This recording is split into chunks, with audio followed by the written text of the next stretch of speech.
Thank you for picking up the sticks. This is episode 89 of Sticks Gaming Podcast. I am Mike Kernett. To my right, Mike Steak Carnia. What's going on? To my left, Art, level 89, Gunzerker Rosian. Not quite. Not yet. Not yet? Not yet.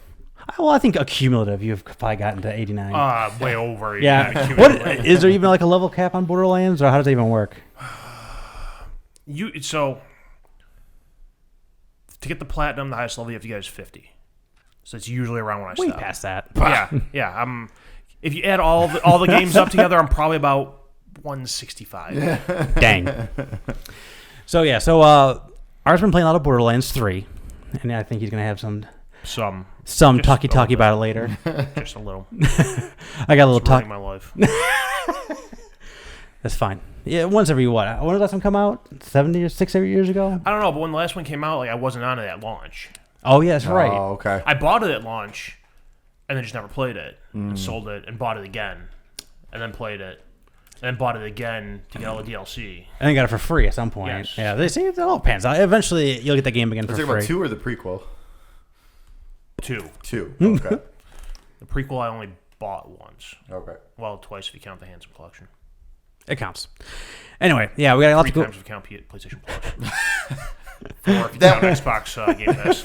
Those ones we won't count. All right, we got a lot going on here today. But Steak, what you playing? Only a couple of things. I'm not ready to talk about Astral Chain yet. That's just there's so much going on with that game, and I want to get more in depth with it. But Final Fantasy VIII Remastered. Yes. It's just sucking my life away again. I am officially on disc. I am on disc 2. For those of you that played it on PS1. Oh, okay. How does that work? I was saying, I'm like, what? Does it have multiple cartridges? What's going on here? I know where I remember where the disc switch was. Does the game just continue? It just keeps going. Okay. As if, because before there used to be a screen that popped up. Yeah, right. Insert disc 1. Right. The Final Fantasy VII Remastered did the same thing. Yeah. It just keeps going. But you. you know exactly. If you played them before, you know where those discs are. It shouldn't give you a sound of a lid opening and closing. Something that'd be cool because those, or just a quick please insert just 2 and then just fades away right away or something. That'd be kind of neat. Still have the screen in there. So I'm about just a little over 15 hours into it, but due to some RNG that I was working on, it's probably closer to 18, 19. Because I am right now I am super overpowered. That game is so easy to get overpowered, and now that you have the 3 times speed and you can draw a lot faster, it's not as tedious to overpower this early in the game, so it's actually kind of worth it. Nice. And then you get because I already before the end of disc 1 I had all the level 3 spells pretty much for all the fire, blizzard, and all that. Yeah, that's up there. Normally you're not supposed to get that till probably closer to the end of disc 2. So I'm loving it. I forgot how much this game's great. I really like Final Fantasy VIII a lot. It gets a lot of crap, but I think, again, like I said, that with the enhancements of the 3 times speed, I think that kind of helps with a lot of that. Then the other game I've been playing is Gears 5. Me too. So I am on chapter 2 of Act 2. Got you. Okay, you are ahead of me. Okay. Go I ahead. just got there. So it's good. It's really good. Yeah, it's very good. It has a lot of issues. Well, opening weekend, it had a lot of issues. Yeah, Let's put it that way. I didn't jump into it later because this last 2 weeks I've played next to nothing. So this is most of what I'm playing is this as well. Yeah. But I missed all of that, and I don't know if jumping in later has been beneficial because but I've also only probably played for about 2.5 hours at this point. So I'm still I'm near the end of Act 1. Yep. But I really haven't had any issues yet, but I've been reading a lot about them. Yeah, so I collected all the collectibles in chapter 1, and then I moved on to chapter 2, and it said I still had 0%. Mm-hmm. They were not there. And then so I was like, okay, well, this kind of sucks. And then the next day I loaded it back. I loaded it back up because I was at the beginning of chapter 2. Yeah. I collected a couple collectibles, and I started recognizing those, but the ones from chapter 1 were still not there. And I was like, you got to be kidding me. Don't tell me I have to go through and redo this. But then eventually... The next time I went back in, they were there. Thank God. If that game was broken and controllers broken for me, I would have been broken. I would have been fully broken on my 2019 games I'm looking forward to most. Sure. Yep. But just get a 2020. This sucks. It's so bad.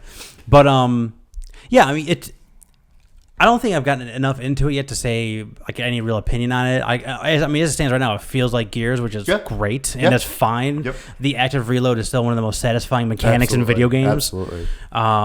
I know I'm not playing on an X. I know you are, but I mean, on the regular Xbox One, it is looking pretty. So I can't imagine the X. Incredible. Yeah. The 4K is gorgeous. It runs at a smooth 60 frames. It's unbelievable. Like, I mean, we're pretty much right at the next gen. Like, this is pretty close to like what this is Scarlet without like the extra added details like RTX and ray tracing. It's that kind of stuff. Like, and not only that too. Like, I'm also experienced like the sound design is really good in this too. I don't really have a really nice set of headphones for my Xbox, but I've been playing with my earbuds that came with my phone. Those are really nice. Do you have the Dolby Atmos? No, I don't. It's $15. Totally. Does it work on the regular one, or does it work? I thought it works for all headphones. It works with any headphones. But does it work with the Xbox One? Yeah. It's a software thing that it goes to. It's just the audio, and then it goes through your headphones, and it simulates Dolby Atmos. Okay. And the way, I don't know how it does it. I don't know how the technology works. Black magic fuckery this all is. It's incredible. And it totally changes everything. I've spent worse $15, so I don't know. Why not? But but it's just like, I know, I get the earbuds in, like I said, and it's just like, it really does, especially when you get started, things are getting frantic, and there are a lot of people on the screen, and you have other, you have your companion characters as well. Like, there's so much happening, and you can really tell like the surrounding in terms of like where your friendlies are and where the enemies are. Yep. So yeah, man, I'm digging it, but again, I'm pretty on the superficial level of this as well. And I feel this, even with being a little further than you, I still feel this. I mean, definitely feel the same way about that. I mean, I did get to the part where you get the like, because I know later on in the game there's it kind of opens up a bit for the first time ever in a Gears, and I got the vehicle you're gonna do with it. Like, right now the vehicle, it was a linear path for the first time I got it, so it's like, okay, it was cool to get that. And it, like, at first it seemed like it was gonna be kind of a little complicated, but it's actually like super easy to use, which was nice. But no, I'm looking forward to diving back more into it. Like I said, this is my first Gears since Gears 2. Oh man. So I was grateful for that Gears 4 recap at the beginning of the game, which was awesome. That was nice. I needed it too. I talk about how much I like Gears, but like, asked me to like really put like a recap on the important pieces and things like that. Tell me the story. Tell me the main Cold Train. Yeah, it is. Giant bug things come from the earth, and then we beat them, but then another bad guy is taking over the bad guys. Another really bad guys. Yeah, sounds like Borderlands. So, and that's kind of, I mean, that's sounds like every video game. Yeah, really. Right, so exactly. like, I mean, that portion of it. That's never why I'm really there either. I mean, they do got some good lore, and but like, it's not really there for like the world building. It's just like the environments are always good, but not like, I don't know. And when you get a headshot, that sound is still so satisfying. Yeah, and splatter. Yeah, they're talking about the sound. Yeah, for sure. And it's because it has that sound. It has that really like that snap and squish. Yeah, and then you're like when you hit a guy, like the reticle, there's the X on it, but when you do the headshot, it's a red X, and it's like just satisfying to all the senses when you get that headshot. And in the end of Act 1, I was like, that's right. This is why I like Gears. Like, something awesome happens at the end of the Act 1. I'm just like, yeah, this is what Gears is all about. I love this. I forgot. I actually do really enjoy Gears. Yeah, they're big. I mean, they're always big games. Yeah. Gears 3 holds a spot for me too, just because, I mean, it's in the pantheon of very few games that made me cry. When what's his face had? He said he knows his name. But Marcus? No. Marcus is alive. Yeah. He has a beard now, and he's awesome. He is awesome. He's amazing. Yeah, very, very cool. Anyway. I thought he died at the end of 4. No, just disappeared or something? No, he was fine. He basically disappeared at the end of 3. Yeah. Because 4, he was out in the wilderness, and you play his son, JD. Yeah. Okay. You play JD for a little bit in this one, too. They find him in 4. Like, that's part of the game is finding him. I thought, like, the whole, like, preview for 5 was the woman leading the group and Marcus is out of the picture. She is, because at the end of 4, her mom alert. It's free on Xbox. 5-year-old game. Yeah, exactly. So at the end of 4, Kate, I always get that messed up. Kate's mom was being taken in basically by the bad guys and as like a host for whatever they were doing. Long story short is gave her like a medallion at the end of it. So that medallion is going to do something with this world, but we don't know what it is yet. Yeah. So that's why mom passed on. It's like he's gone. She's just the main character now. See, I'm still playing as JD right now, so I haven't got there yet. That's how early on in the game I am. Not until chapter 2. Yeah, when you so I've not even got there yet. Over. Yeah, and then that kind of gets a little explained. You get a little bit more into that, but no, for right now, in the first one, you're JD, and Phoenix is there. He's with you pretty much the whole way. So it really feels like it's like the group from 4. Yeah, like they're back together. Exactly. So this is just a continuation from. That's why I was so happy they did the recap. Just kind of like, okay, good. Now I don't feel I won't be I'm still a little lost, but not completely. Like at least I feel. Yeah. Shoot the bad guys. Upgrade your bot. Yeah. Yeah. Exactly. I like that bot too. By the way. Jack's awesome. Jack does a lot of stuff like that in between, like stunning people and the flash and reviving and. Oh, dude, there's more abilities. Oh yeah, and they're. I bet. God, the most recent one I got is so helpful. So it's really nice. Yeah. Oh, you playing right? What you playing? Borderlands in all flavors. I platinum Borderlands 1. Okay. Is it the first time you platinumed it? 1, yes. Okay. I beat pre-sequel. Hey. Did not platinum it. And then Borderlands 3. There it is. Well, we'll talk more about that later, though. Yeah. That's it? That's it. Okay. So we're talking about... the only reason I beat pre-sequel is I was like one mission away from the end. Oh, sure. Understandable. Like I didn't plan on going back to it like before 3 came out. Yeah. But it was like, we finished platinuming 1, and then Andy was like, load up pre-sequel. Let's just finish it. he had beaten it and platinumed it already, so he was way over level, so he basically dragged me through it. Nice. So I've been playing a couple things outside of Gears. Just a ungodly amount of Madden. I don't know why. Maybe because football season started, but like, or because Control has just burned me, and I'll get into that in a minute. I was gonna ask you about that. I'll get back to that. I have a plan for that. A very sad plan. Yikes. Yeah. So, the Washington Redskins are now the Austin Desperados. Unfortunately, I gave them a Super Bowl before they left. I am playing at the higher difficulty. I only lost 2 games. You did or didn't? I did boost up to the higher difficulty. I only lost 2 games. You played with the team you were given? Yeah. Jesus. I did, however, trade for Saquon Barkley. Well, there you go. That's not playing with the team you're given. So that was helpful. I'm trying to figure out how you won a Super Bowl with a shitty quarterback and 90-year-old Adrian Peterson. Well, I traded that. I traded for Saquon Barkley. I traded that quarterback, and I traded Kerrigan and like a 6th-round pick. And like I put those 2 guys on there, and it's just like, the Giants are interested to see if they'll take Barkley or like get Barkley. And it was like that far from the trade being accepted. Like, it won a 6th-round pick, whatever, go for it. That's crazy. Yeah. Also, the Giants are stupid. So. In the franchise mode I was doing, I traded James White for a 1st-round pick. So I've had trade logic is broken in my 2 seasons. I've had no less than 3 1st-round picks, and all my. I don't have many other picks, but that's all you really need. 1's all you need. 3's all you need. So yeah, so that's all good. So Control. I boot up my PlayStation, saw Control was updating. I'm like, yes, here we go. Got to where I was. Nope, same problem. Rebooted the mission again. I was like, okay, let's try rebooting the mission. Maybe it's because I was already too far into it, whatever. Reboot the mission. I just run to that. There's a couple like mid-range boss battles you got to go through, but they're really not all that hard. Sure. So I mow through all the areas, mow through all these people, mow through all the story, get to that thing. Same thing.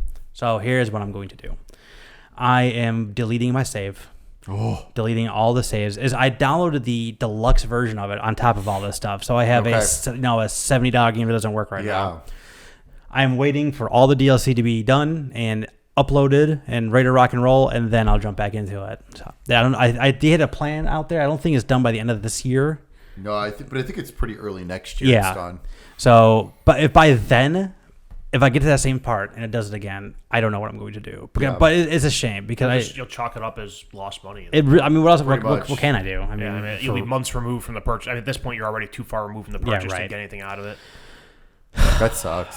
That really sucks. So I'm super bummed about that. So I'm going to give it. It's a game. Again, it wouldn't be so bad. If this is only okay. I'll jump out. But like I was super enjoying it. Sure. So like whatever. It is what it is. Last but not least, I've been playing lots and lots of Tetris 99 because it's so good. That's all I got. Okay. Waiting for Zelda on Friday. Speaking of, oh yes, Steak. It's coming out next couple weeks. No Borderlands 3. All right. On September 19th, the Sega Genesis Mini is coming out. Yeah. So 42 games. 2 games never released before. Tetris, and which I hear is garbage on there, and Darius, which I hear is excellent on there. So I'm looking forward to the modding community getting their hands on that. And getting everything on there. But that's the 40 games are a great lineup for it. September 20th, The Legend of Zelda: Link's Awakening for the Nintendo Switch. Yeah. Super pumped to play through this again. Sounds like the dungeon creator is not great. Meh. I don't even care about that. I don't care. I never played that because I never had a Game Boy. So like this is a whole. I can't wait to see through it again. I mean, this is the Zelda I love. So like I spent a lot of time on this podcast talking about Breath of the Wild and my thoughts about it. So this is like the first Zelda game I've been wanting to play for a long time. So very happy about that. And I hope it does well. Like, I mean, obviously, it's going to do well. Obviously, it's going to sell well, but I mean, I hope it like reviews well and like people are actually really enjoying everything, because if this goes well, I would love for them to give the same thing to Ages and Seasons, because those 2 games were amazing as well. Also on September 20th, Ni no Kuni: Wrath of the White Witch coming out for the Nintendo Switch. Oh yeah. And it's also coming out for a remastered version is coming out for PS4 and PC, which adds 4K or 1440p at 60 frames. September 24th, Baldur's Gate 1 and 2 are coming out for the Nintendo Switch, PS4 and Xbox One. Also on September 24th, Icewind Dale and Planescape Torment for Nintendo Switch, PS4, and Xbox One. So they're bringing back the old ass Dungeons and Dragons asymmetric. I have no idea what the hell that even is. Those old PC games are coming that they're re-releasing for consoles and everything. So Baldur's Gate 1 and 2 is together with all the DLC and not DLC but expansions, as they used to call them. And then Icewind Dale and Planescape Torment in their expansions together in different packages. They're $50 a piece though, which I mean, you're getting a lot of stuff, but they're really, really old games. Yeah, but you're getting the enhanced editions too that they released a few years ago on mobile, and that niche crowd will buy that. For that amount. Absolutely. I personally, I would love to get both of all of that. I'll definitely be waiting for a sale on that though. Also on September 24th. Oh, speaking of which, I forgot. I did play this demo. Contra Rogue Corps for PC, Nintendo Switch, PS4, and Xbox One. You did? Yeah, there's a demo on Switch. How'd that work out for you? It's bad. Day one? It looks Day one purchase? It looks terrible. Oh, it's so good. It looks so bad. Oh my god, it looks terrible. And it's a twin stick shooter. How's it? Well, is it like over the shoulder though? Or is it up top? No, it's more up top. Okay. So twin stick shooter. Your weapons can overheat.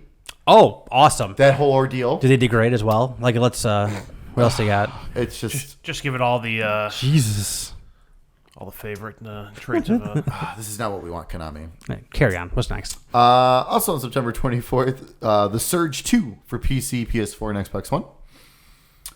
On September 26th. Darksiders 2 Definitive Edition is coming out for the Nintendo Switch. So bad. On September 27th, Code Vein is coming out finally. Yeah, for PC, PS4, and Xbox One. It's been like kicking around for a long time. Long time, yeah. That keeps getting delayed, and because I think it was supposed to be out in February. I think. Yeah, early reviews look good though. Yeah, I heard a lot of good things. People were playing demos, and they were really enjoying it. Also on September 27th, Dragon Quest XI for the Nintendo Switch. And they also announced on September 27th as well, Dragon Quest 1, 2, and 3 will also be available on Nintendo Switch, which is awesome, but the pricing's really weird on those. I feel like they always are, and now like this kind of, I don't know if that's like the new standard of like retro games coming out on the Switch. Yeah, because it's $5 for 1, $6.50 for 2, and $12.50 for 3. It's really odd. Like it's like fine. Like the one that throws me off the most is 3 being $12.50. Like $10 at the most. That should have been because of how old it is and everything. It's the mobile. You didn't have to do much to it. It's the mobile port basically. Also on September 27th, FIFA 20 for PC, Nintendo Switch, PS4, and Xbox One. So on September 27th, Ori and the Blind Forest for the Nintendo Switch. And on October 1st, Destiny 2 Shadowkeep for PC, PS4, Xbox One, and they did list Stadia. Good for them. Yeah. I don't know. I just wanted to come. I don't know. Are we transferring to Stadia talk here? Because like I still like I want to believe. I want it to come out, and I want to, but it's like every single day, like I'm scrolling on Twitter and I see Stadia like someone who, became a founder of it. So they have a lot of people that are buying this thing. Absolutely. It's just I'm curious to see how long people stick with it, though. That's really the key. I think it's just more everyone's curious and wants to know if it's going to work. And I mean, there's always like the early adopters. Oh, sure, and absolutely, things like that too. Absolutely. But I don't know. We'll see. Who's going to stay along, the consumer or Google? No. Anyway, what do you have? The Xbox Game Pass games and stuff, or what? They were teasing, but unfortunately, they did not release anything yet. Because they did release some games. I couldn't remember if we talked about it last time, like the Metal Gear Solid 2 and 3 collection. I believe we did and stuff. I thought we did. Yeah. So that's why I didn't put anything. But yeah, they were teasing that something was coming, and before this recording, they didn't say anything. So no new news on that front, then, right? Nope. Extra. Well, there's one you forgot in there. Extra. What's that? On the 27th, Doug Flutie's Maximum Football is coming out. Whoa! Hold on a second. What? Whoa! I'm sorry. PC? I'm sorry I yelled for you. No. What? Well, I think it's PC, Xbox, and PlayStation. Really? It's a college football game, unlicensed. How have I not seen anything about this? I have not seen that thing. It's some company from Canada. If you look at the graphics, it looks Doug Flutie, like an older Madden. Okay. It doesn't look terrible. That's okay. Can you recruit? Yes. What is going on? Search. What is it called? Maximum Football? Doug Flutie's Maximum Football 2019. What is going on? It's a tentative release. What universe? No, they've announced. They've confirmed it on Twitter. Yeah. Okay. What universe They've can I just confirmed like it come on Twitter. into? They've been certified by Xbox and PlayStation. Nintendo denied them certification. Oh yeah, look at that! I will totally buy this. That looks like that's $30. That looks so cheap. It looks like the Saskatchewan. perfect. It looks like an old Madden game. It does. It totally does. Yeah. But you know what? If it plays halfway decent and you can do recruiting and stuff, Hey, I'll give it a shot for $30. Yeah, I was gonna say the gameplay. I'll give it a shot just to be like, hey EA, look how much money you're missing out on buying this thing. And if it is, I think I'm reading up on it. Like a bunch of the stuff is editable, so you like edit teams and players and stuff. The Operation Sports Forum will have that knocked out in a month and have it down to like actual college teams and players. If that. Let me know how that goes and how to do that, because I don't know. When that happens, you know what? I'll hold off until that happens and then I'll buy it. Well, I'm not going to buy it right when it launches. I want to see like some gameplay footage of it, Yeah. like other than just like the small clips they've showed in there. That's exciting. But it's something, like I said, it's something to keep an eye on. Yeah, they had a WrestleFest like thing coming out soon too, like a That spiritual looks successor. awesome. Man, what a time to be alive. I'm keeping a close eye on that game. Extra. Get a close eye on buying a WrestleFest cabinet for my house. Oh my god! If they ever put one of those cabinet, all those little cabinet. By the way, The arcade one-ups? Yeah. Yeah, so the arcade one-ups, they just started putting pre-orders in for a 4-player Ninja Turtle game. But it's still tiny, so there's no like. Imagine, it was like imagine us all crammed in there. All right, guys. Yeah, just like playing like. Am I doing good? it's gonna be a violent game of me throwing out. Get your ribs out of my way. All right, so extra time for the news. Extra.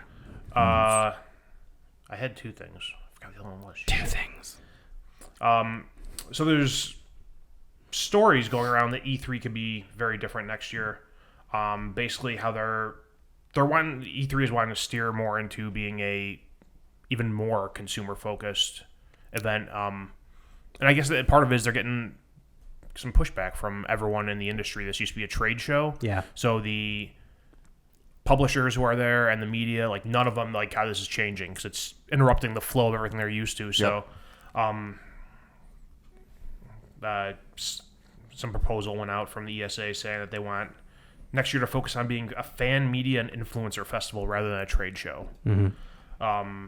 There's not really, I think, hard details in here on what that means. They're talking more like fan experiences and they want to be more of a things like PAX that. than what it used to be. Exactly. Yeah. So they want, and they had they're trying to fill Gamescom, right, and they're trying to fill a bunch of empty space that have been expanding over the last few years. Which been expanding and people have been leaving. Exactly. Yeah. So I would assume, companies are leaving and then they're letting more and more people in. So I would assume that even more people are going to be not invited, but they're going to be more consumer passes. They're going to go out to this thing. So it's not really, like you said, it's not really going to be a trade show anymore. Like I couldn't go to the HVAC trade show if I wanted to. Yeah, I don't know. I think this might ruin E3.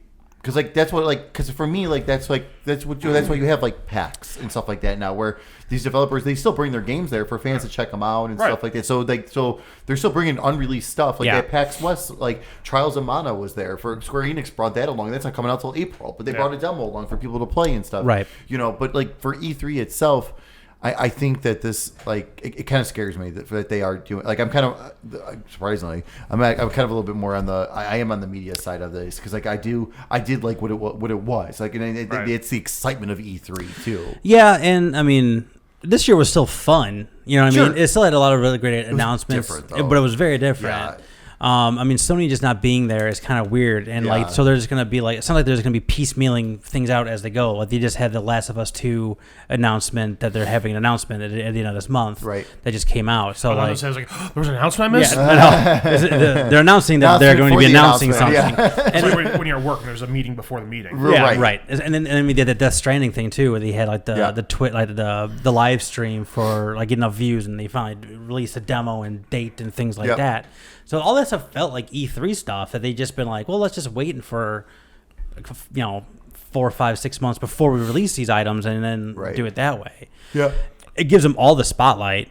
It does, but like if they're gonna do that, I wish they would like at least do it in E3 style. Like, hey, we have 5 games. We're gonna show them all 8 p.m. Thursday night. Tune in. That's what I was gonna say. Like, I almost rather have them do their what they call it, was a state of play. Yeah, I'd have them do a state of play like featuring The Last of Us Part 2, and then also, but they've had the first 20 minutes be just other stuff coming out. Right. Well, something basically a Nintendo VR stuff. Basically a Nintendo Direct. Right. Like, exactly. The Nintendo does it so well. Like especially like because like every once in a while we'll get one of these directs and it's like, okay, that was fine, but like it seems like the E3 one obviously is a big one, but now it seems like the September one, like this is the second year in a row where it was huge. Yep.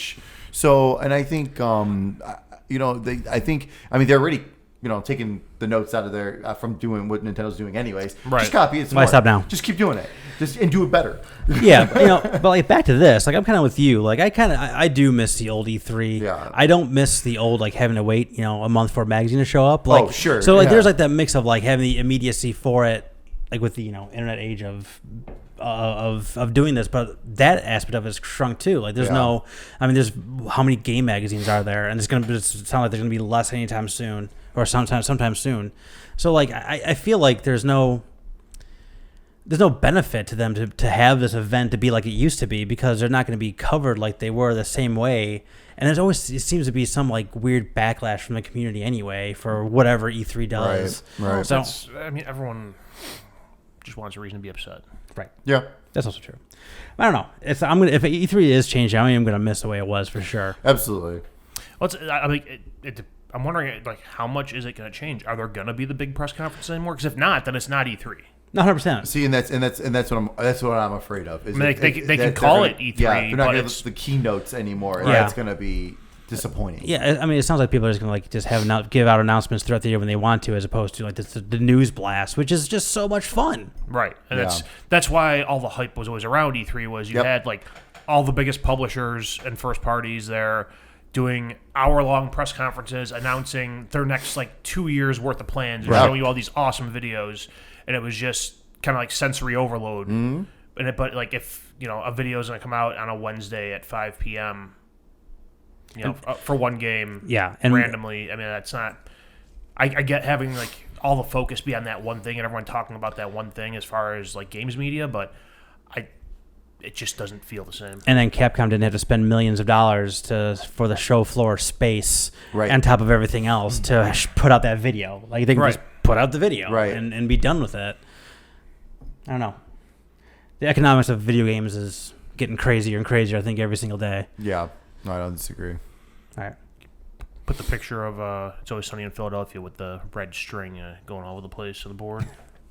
That's video game economics. More or less. All right, what else you got? Other news story was a video leaked of the proposed new GameStop store redesign.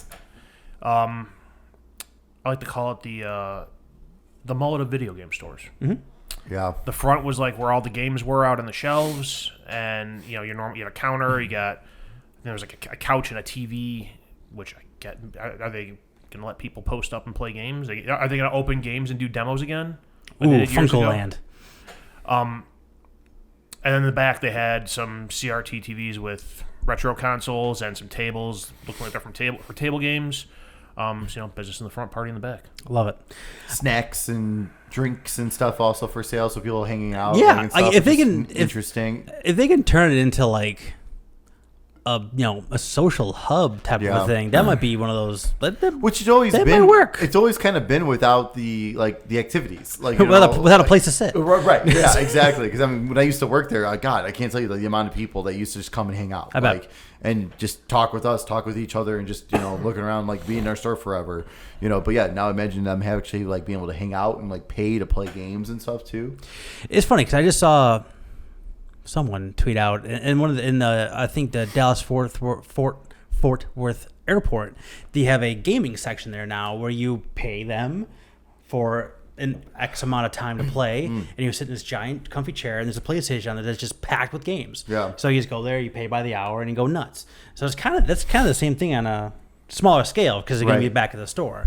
But my question, I thought the same thing, but that obviously can't work for all their stores because some of those things are shoebox. Oh, right. Yeah. That's the GameStop by me is super small. If there was more than 5 people in there, everyone would be elbow to elbow, right? Knocking stuff off shelves.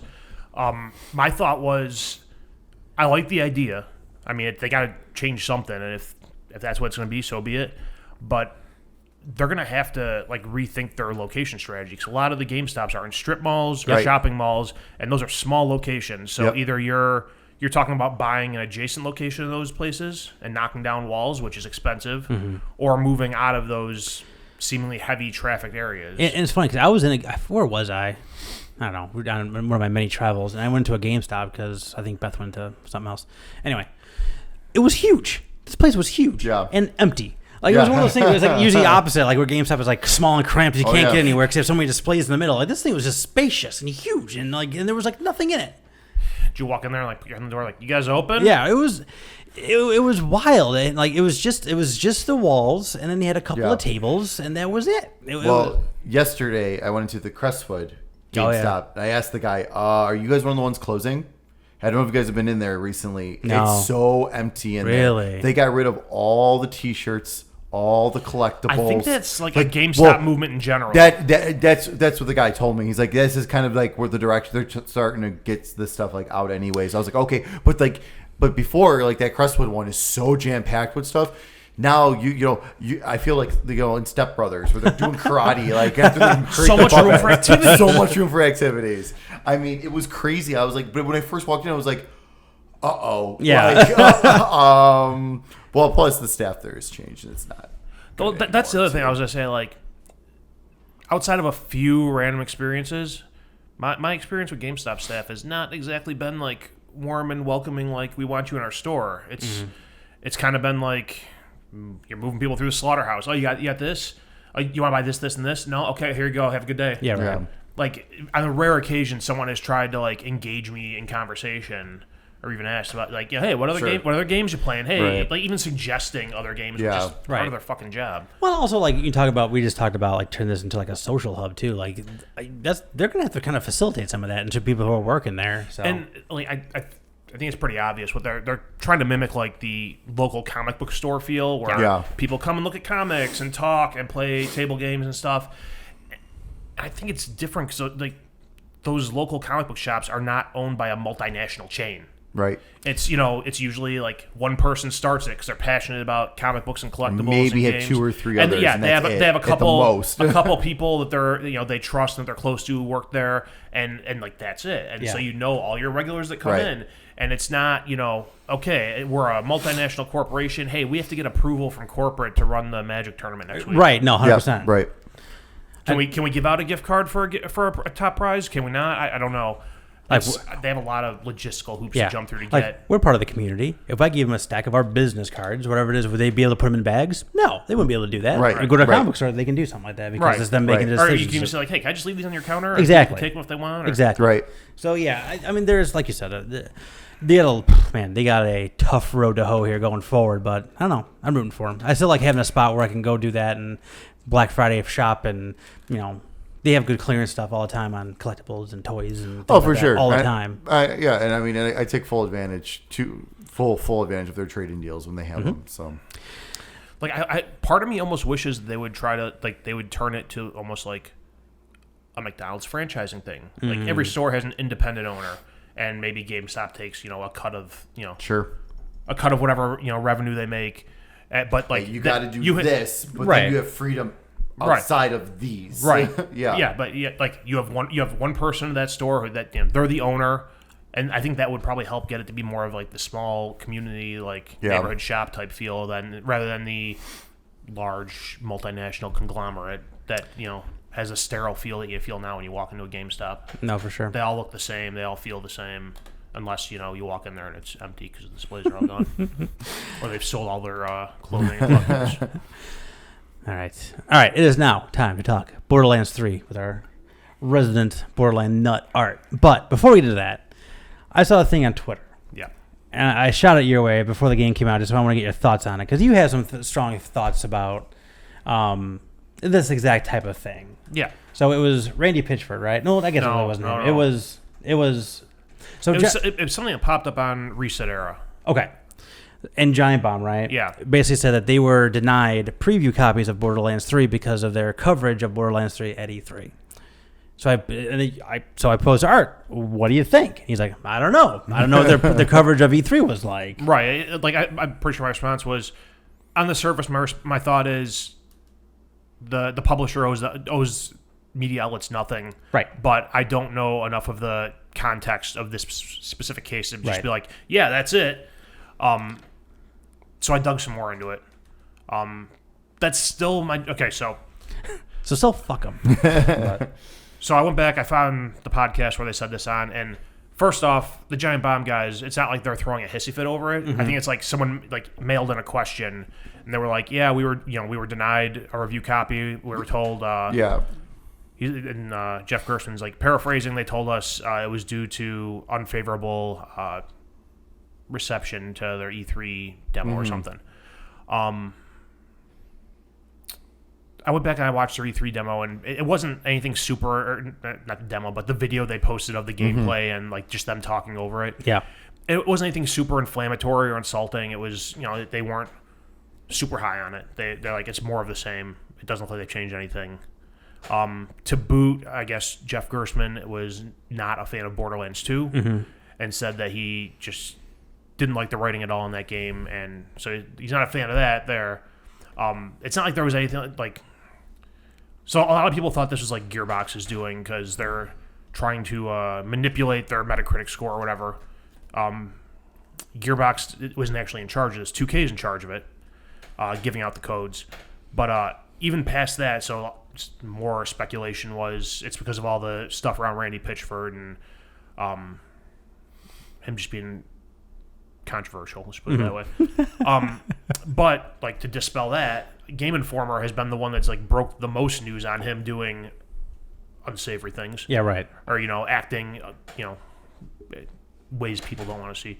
And they got a review code, so that's clearly not it. Game Informer is the one that's been breaking all that news, and they were given a review copy, and nobody said anything. So further thoughts. They were the only outlet I could find that was told that they weren't getting a copy due to previous coverage. Everyone else was told it was a security concern. That's as much detail as was given out. Okay. Some people are thinking that's tied to the Epic Game Store. Okay. Because the review copies they were giving they were sending people a new Epic Game Store account to go out and download a pre-final build to play. But it was only they only gave it to 10 to 15 media outlets, and the rest all went to streamers. Okay. Influencers. Right. So that goes back to the whole, are they trying to influence their Metacritic score when the game releases? And if they were, I think the Metacritic score is still around 85 where it was on release day. Yeah, there's some of those people they gave early builds to. Yeah, it is. That shit all over the game in the review. So yeah. Their plan didn't work. Yeah. It wasn't foolproof. So I'm still think about it this way. If we had something we were really... Here's the analogy I came up with earlier. You're in college. You're picking your classes. you have to take whatever, History 102. You can take it with the same teacher you had for History 101, who basically told you that your writing style sucked and your research methods sucked, or you could wait a term and take it with a different teacher. Yeah, right. Are you gonna sign up for that teacher who already shit all over you last semester, or are you gonna wait and go to the one that there might be a chance with? Right. I mean, if I'm pretty sure someone's gonna shit all over my product, I'm not gonna send it out there to die. Right. And I still stand by my thing. These guys didn't, but I think Kotaku reported on this. Kotaku in general, they act like they're entitled to review codes. Mm-hmm. If they don't get one, they throw a hissy fit. Oh yeah. And they stare, and I don't know if I've ever seen a positive story reported on Kotaku. It's always negative stuff. But then they're like, I don't know why Bethesda won't give us review copies. I don't know why Ubisoft won't give us review copies when we've leaked the last 7 Assassin's Creeds. I mean, it's journalism is it's supposed to be freedom of the press, which I'm not really sure that applies to video game journalism. It's supposed to be press covering politics and world events. But that's like freedom of speech. Just because you have the freedom of speech doesn't mean you're not going to face repercussions for what you say. That just means the government's not going to arrest you because you said the president sucks. Yeah, right. So that's what I thought. I think everyone, not everyone, but a bunch of people who aren't Giant Bomb made a bigger deal out of this than it should have been. Yeah, exactly. Because the Giant Bomb, exactly what it was. The Giant Bomb guys were like, they it. said no, and you know what? It comes out on Friday, and we'll buy it then and give you our thoughts then. Yeah, right. Yep. The other thing is, Giant Bomb hasn't done a formal review in 6 months. Oh, they don't. I would say they don't really. Yeah, they really don't do that anymore. It was just I was more asking because this whole lead up to this game coming out has just been a train wreck. Yeah. Between all the Randy Pitchford stuff, him saying there's no microtransactions, but there are. It was just a lot of. It was let's just one last thing to throw out there right before this game comes out, and it seems like that didn't hinder it at all though. I mean, yeah, looking at from what I've experienced playing the game and looking at review scores, I don't think any of it did anything. Right. I'm curious to see the sales numbers when they release for the first month, or I was hoping to find something for the first weekend, but it came out 4 days ago or whatever. Right. Let's talk about the game proper. Let's talk about the game. What do you think? Like my interview style there. So let's see. Remember that time? It came out Friday, which was 4 days ago. Yeah. I probably put about 20 hours into it. God, Jesus, I don't even got that much sleep at that. So neither have I. Yeah, well. So I like it. And again, reviews, everyone has their own opinion. Some people are saying nothing's changed. I think visually it looks a lot better. I think there's something else that dawned on me. So looking at this, it looks a lot better. When I first dropped into the game, I'm like, it looks similar, but something's off. And I couldn't put my thumb on it. And I think it might be this game's in Unreal 4. Modern Warfare coming out is in Unreal 4. Yeah.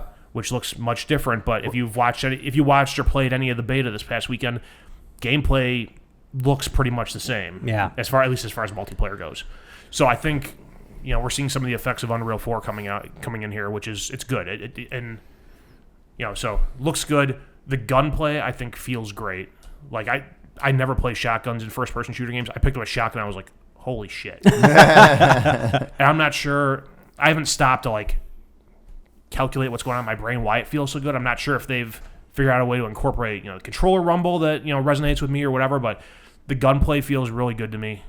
The story I'm liking. Okay, you have an interesting perspective on this because you just played a bunch of other Borderlands games. Let me lay out my resume for you. Yeah. I've platinum Borderlands 2. I've platinum Borderlands 1. I've beat the pre-sequel. I platinum Tales from the Borderlands. So I'm all up to date on all this shit. Yeah. So what would be the main things that are fresh in 3 as opposed to the previous installments? More so than the previous installments, the story is not afraid to fuck up what you know of the story so far. Okay. Without giving away too much detail. They've been willing to do it in 2 and in the pre-sequel, but they do it even more so in this one. Like I said, the gunplay feels better. Sorry. It's probably really loud. No, the mic's on this side. I was doing it over here. We'll find out later. some people are complaining, saying it's more Borderlands. I expected more, progress. No, it's more Borderlands. It's exactly what I wanted. Yeah, I was gonna say like that. I wanted a shinier new Borderlands with new weapons and locations and new enemies. And I mean, it still plays like a Borderlands game. I guess it's the universe is much bigger because you're not on one planet now. You are jumping between planets and you've jumped from planet to planet already. Okay. Yeah, I'm on my 4th or 5th planet. Do you like 4th planet? 4th planet, a spaceship. So do you have like your home base is the spaceship? Oh, that makes sense. So do you have like an open map, or is it like you go from spot to spot, like chapter to chapter type of a thing? Well, I mean, you go from chapter to chapter, but you'll also get side missions that take you back to other planets you've been to, and from there you go into your menu and there's a map. You start on the map of whatever location you're in now, whether it's a planet or your spaceship.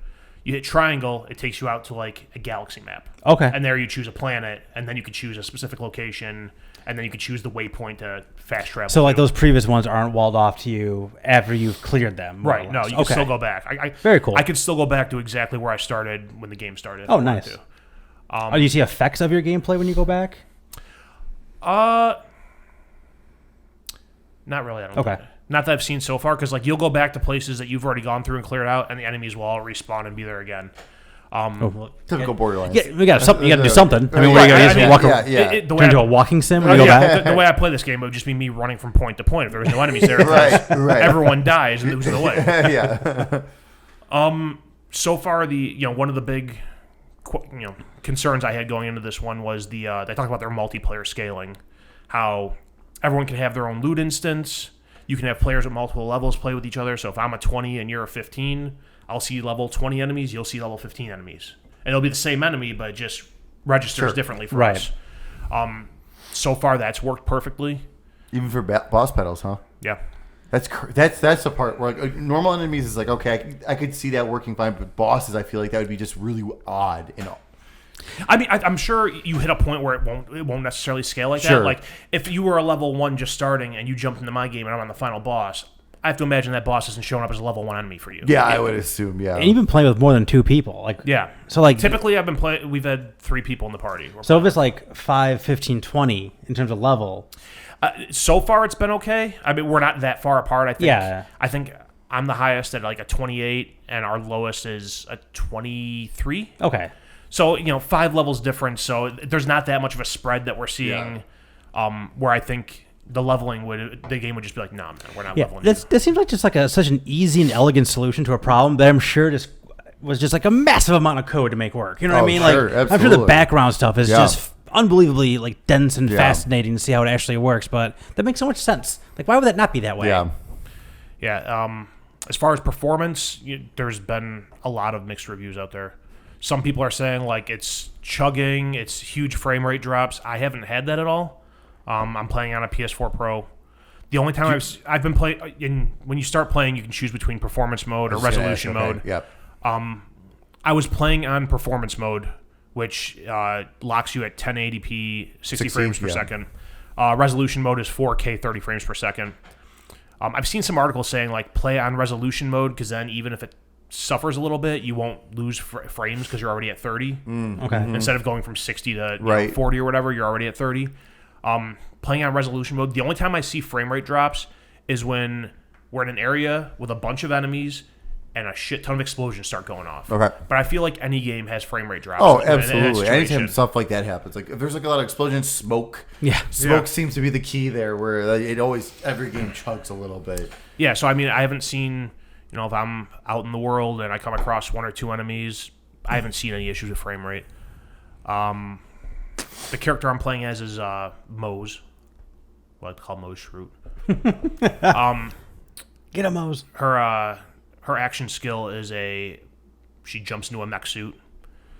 The one thing that's different about this game is in the previous ones you always had one skill tree and you get skill points or I shouldn't say that. You had multiple, but your skill was always the same. So in Borderlands 1 I was Mordecai and my skill was I have a eagle pet that flies around and attacks enemies. And the other skills you pick in the skill tree affect you or the special attack. So in this one, it's a mech suit. That's it. But I can choose what the 2 arms are. Okay. So, like, I can choose a flamethrower for one. I can choose a minigun for one. I can choose a rocket launcher for one, which then I can choose a rocket launcher that fires 6 rockets instead of 1 at a time. I can then have those rockets be homing missiles. I just recently unlocked a nuke. Nice. So there's a lot of variety in what you can do with your special skill. It's not a one-size-fits-all. You're like, that's it. You get the bird in the sky. That's all you do. Mm-hmm. So I think there's a lot of people that are happy about that. It does have me curious to at some point test out the other characters and see what their thing does. That's that. I'm 20 hours into it. I definitely see myself playing this a lot more. I was gonna say, do you have any kind of like feel for how far into the game you are? So looking through the trophy list, they have however many hidden trophies. Yeah. Right. I think I'm about halfway through those, maybe a little more than half. And I know, like, they have a block of hidden trophies, and they have some named ones, and they have some other hidden ones at the bottom. I think the hidden ones at the bottom, I've looked at a couple of those, and they're just like, do random shit. Yeah. Right. So they're like normal trophies, but for some reason they're hidden. I don't know why. So I think I'm about halfway through the story. And there's been a good amount of story there, and then, so some people complain, like, which I think is just an open world game complaint, like, it's so long between story missions because all this side stuff pops up. Well, you don't have to do the side stuff as it pops up. You can continue the story and go back and do side missions, and those aren't even required. Yeah, I also saw a couple people go back and forth recently on Twitter talking about like how you should never, especially in like open world games, like you should never ding that game for pacing because you're the one who sets the pace. Right. So like at no point in time that is like if you're pacing it, then you're doing it wrong. Like you know what I mean. So like you can never really ding a game like this for pacing. Right. Yeah, I mean, is it like the other Borderlands though? It's super beneficial to do the side stuff because then you level up, so you're not like getting your ass totally chewed out. Then when you just because like I remember Borderlands 1, if you just stuck with the main missions, you eventually hit a point where you're getting destroyed because I feel like that's normal. A Final Fantasy game, you'll do the same thing. Exactly. Yeah. No, I 100% agree, and that's the thing. That's why I don't understand why people complain about like side stuff and things. It's like it's just more story missions. Like, yeah, it's not the main story, but it's still story missions. Go do it. It's still beneficial to go do it. It's still the gameplay, and if you like the gameplay, you would want more of it. Don't you want to keep doing it? Right. Yeah. You want to play more, so go. I mean, like, I'm sure at some point someone will hit a point where they're like, I'm tired of doing all this stuff. I just want to get the rest of the story. And if you're leveled high enough, you can do that. Right. It's all a matter of personal choice. Plus, I mean, all the side missions you do, they all have their own little stories, which adds to the world. Right, exactly, yeah. If you were skilled enough to just do the story missions, you'd be able to knock this game out in 15 hours, maybe. Maybe a little bit more than that, but I mean, you're cheating yourself if you don't do some of those side missions. Some of those side missions are really cool and unlock cool stuff in the game.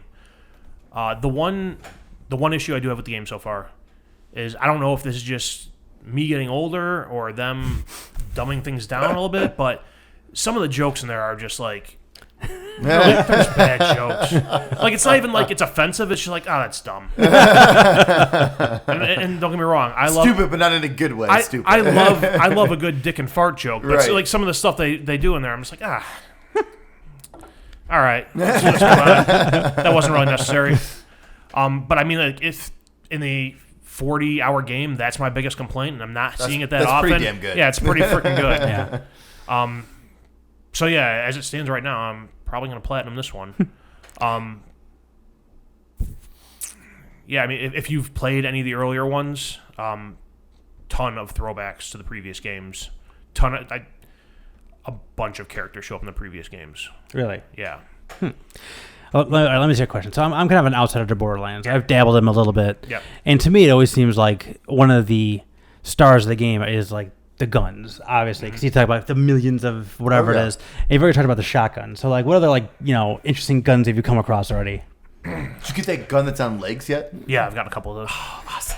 Well, it's funny because like you when you reload the gun, you throw it down and it basically just sets up on the ground on a tripod. Mm-hmm. And if it sees an enemy, it takes off running after it to shoot it or blow up. So I'll reload one of those guns and be in the middle of something. I just see the gun take off running. I'm like, there's an enemy! I'm following the gun. That's really cool. Awesome. That's awesome. I mean, there's a gun that's. So they have some guns that are callbacks from the previous games, like the exact same gun. Like one of the guns I got at the start was a It's called the Infinity Pistol, and basically it's a pistol with infinite ammo. It doesn't do much damage because it's an early level gun, but and they have all no shortage of guns from the previous game. So it's not like there's a billion or whatever brand new guns. There's a lot of callbacks in there.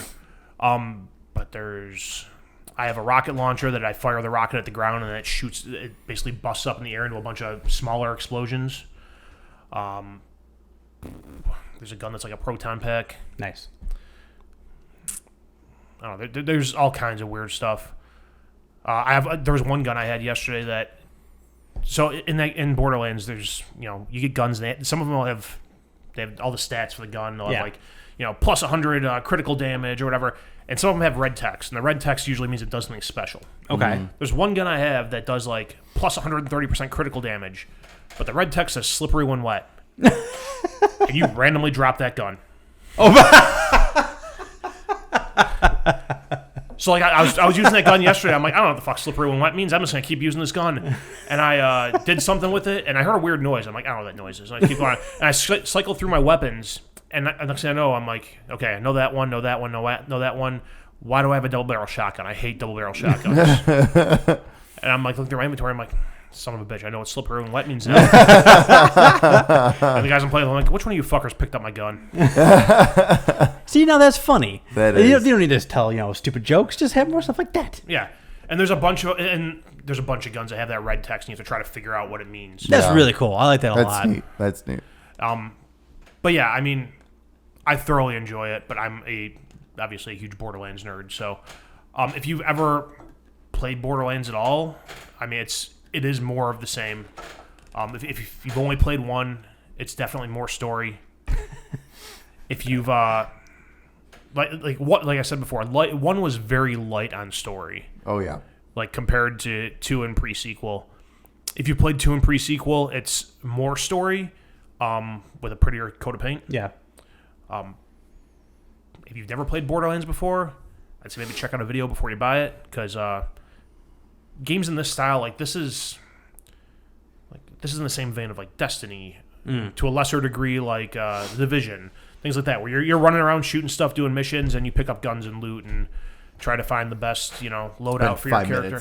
Which you're figuring that out. Yeah. But it's one of those things too, where like the highest level gun you get may not always be the one that works best for you. Right. I've sold off many guns that I've gotten that are higher level than what I'm using. Yeah.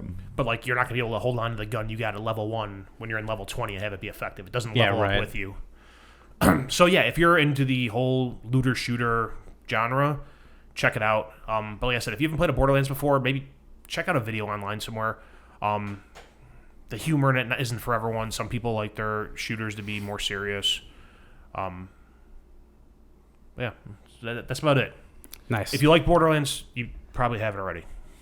That's very astute, honestly, because it's like I don't know if there's Borderlands people and there's not Borderlands people, but I think there is a little bit of that kind of divide where it's like some people have tried it and like whatever. People who are just love it. Right? Yeah, and I mean there are some people who have tried it and it's not their cup of tea, which is fine. I mean I tried The Division, wasn't my cup of tea. I move on. I've played Destiny, and it's fine for what it is, but I'm not gonna wait for every DLC to come out and play them all. Yeah, right. Now I hear you.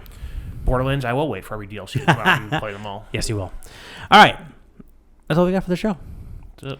Zelda next time. We got a lot of Zelda. It's gonna be a quiet show for me. Unless you want to hear about more Borderlands 3. Let us know.